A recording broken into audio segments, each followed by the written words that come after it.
እኔ ማስዋት ማለት ያለች እኮ ነበር።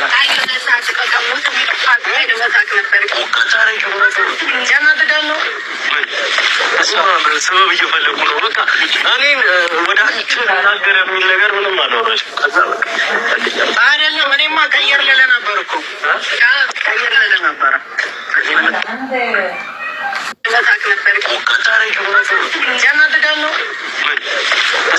ሰበብ እየፈለጉ ነው። በቃ እኔን ወደ አንቺ ናገር የሚል ነገር ምንም አላወራሽም። ከዛ አይደለም እኔማ ቀየር ልልህ ነበር እኮ ቀየር ልልህ ነበረ።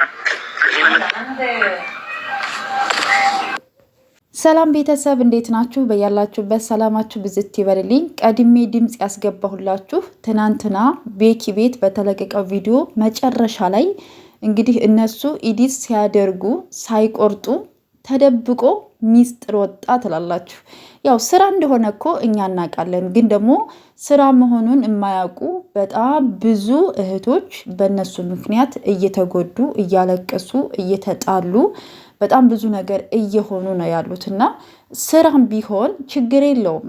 ስራ እንደሆነ እኔ ለራሴ ያውቃለሁ፣ ግን በአግባቡ በመከባበርና በመደማመጥ ቢሰሩ መልካም ነው እንጂ ከዛ ውጭ የፈለጉትን ስራ መስራት ይችላሉ። እና ይህን ድምፅ ደግሞ ያስገባሁላችሁ በዚህ ሰሞን በሰራሁት ቪዲዮ ላይ አንቺ ስራ ነው ተያለሽ፣ እነሱ እኮ ከምር ተጣልተዋን ከምር ሊለያዩ ነው ምናምን ስትሪ ለነበራችሁ ይሄው እንግዲህ ይሄ በቤኪ ቤት በተለቀቀው ቪዲዮ ላይ መጨረሻ ላይ ኤዲት ሲያደርጉ እንግዲህ የጨሪቃ ፋሚሊ ልቡ ንጹህ ነው።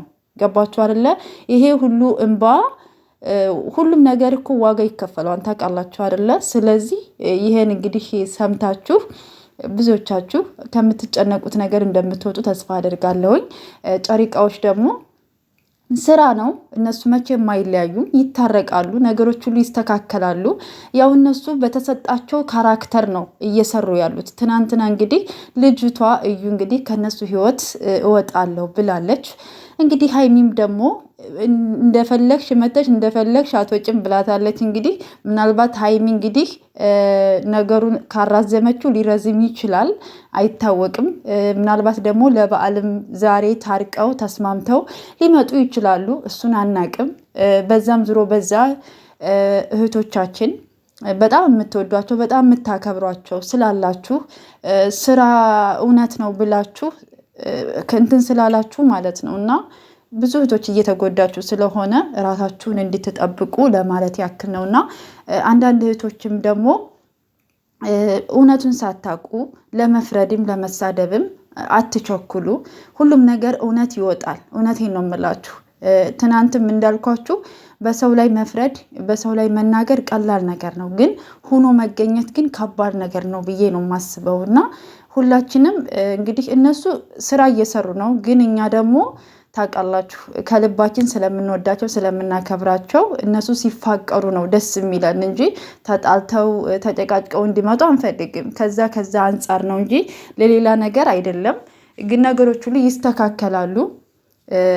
በዓል እንግዲህ ነገ ነው። እንኳን አደረሳችሁ። በእነሱ ምትክ ልበላችሁ። እነሱ ነበሩ ቀድመው 5 ቀን ሳምንት ሲቀረው እንኳን አደረሳችሁ የሚሉና ሁሉንም ትተውታል። አሁን ላይ ሀይሚዬና ብሩኬ ስራ መፍጠር ይችላሉ። የስራ ሰዎች ናቸው። የእነሱ ስራ ለጓደኞቻቸው ከጓደኞቻቸውም አልፎት በጣም ለብዙ ሰዎች በቲክታክም በዩቱብም ስራ የከፈቱ ልጆች ናቸው። በነገራችን ላይ ብቻ የሆነ ነገር ሲያጋጥማቸው ደግሞ በዛው ልክ ደግሞ ዝቅ ነው የሚሉትና አንዳንድ ጊዜ እኛም ደግሞ እንደተመልካች ባየነው ልክ ነው በእርግጥ የምንፈርደው። ነገር ግን ደግሞ እውነት ነው ወይስ አይደለም ነገሮች ደግሞ አይቶ መዝኖ ደግሞ መፍረድም ጥሩ ነው ብዬ አስባለሁ። ምክንያቱም አሁን ላይ በተሰጣቸው ካራክተር ነው እየሰሩ ያሉት። እንግዲህ ቅመምዬ እንደምታዋት እንግዲህ በፍቅረኛዋ በምትወደው ሰው ተከዲታ ማለት ነው። እንግዲህ አስቡት በሷ ላይ ሌላ ሴት ጋር ሂዶ አስረግዞ ማለት ነው። እንግዲህ ያችን ሴት የተጎዳችውን ሴት ሆኖ መተወን በጣም ከባድ ካራክተር፣ ልብ የሚሰብር ነው። በነገራችን ላይ እንደዚህ አይነት ህይወትም ያላቸው እህቶች አሉ። እውነቴን ነው የምላችሁ። ትዳር እያላቸው ወይም ፍቅረኛ እያላቸው በፍቅረኛቸው ላይ ሌላ የሚያደርጉ ሰዎች አሉ። ስለዚህ እኔ ብዙ ነገር አውቃለሁ በእንደዚህ አይነት ህይወት ውስጥ ያሉ እህቶችም ስላሉ ማለት ነው። እና በብሩኬ ካራክተርም ስትሄዱ ይሄ የፈለጋችሁትን ስራ መስራት ትችላላችሁ፣ ግን ደግሞ በመከባበር ብታደርጉት ጥሩ ነው ብዬ አስባለሁ። ተመልካችን በማያስከፋ ሁኔታ።